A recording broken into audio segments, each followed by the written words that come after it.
तहाँ तहाँ एक दौरा करूं, क्योंकि हम काम करने के बाद अब थोड़ी सी जो दुविधा होती है कि भाई हमारे डायरेक्टर प्रोड्यूसर थोड़ा सा एक्टिव होंगे अभी, क्योंकि अभी तो मैं आया हूँ शो में अंबेडकर नगर। कल हमारे बागेश्वर धाम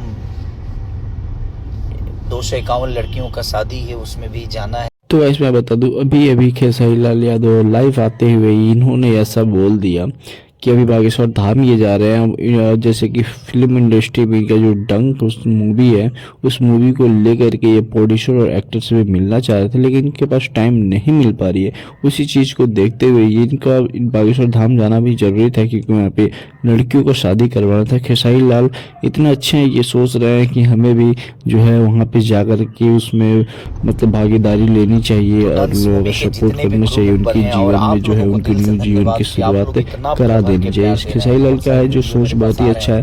बाकी फिल्म को लेकर के अपने डंक को उसको भी लेकर के काफ़ी परेशान है। अब देखना ये है कि क्या डंक मूवी को लेकर के ये और दूसरी मूवी निकालना चाहते हैं या नहीं निकालना चाहते हैं, तो वही जरूर कमेंट करके आप लोग बताएं। अब आगे खेसारी लाल हैं, अभी ये पहुंचे हैं उन शादियों में जाने के बाद ये शादी करवाएंगे, फिर दर्शन निकलेंगे। तो गाइस जरूर सब्सक्राइब हमारे चैनल को कर लें और कमेंट करके जरूर बताएं कि ये वीडियो आपको कैसी लगी, खेसारी लाल जो है कैसे लगे, और कमेंट करके जरूर बताएं। लाइक जरूर मारें। तब तक के लिए थैंक यू, धन्यवाद। फिर मिलते हैं अगले वीडियो में।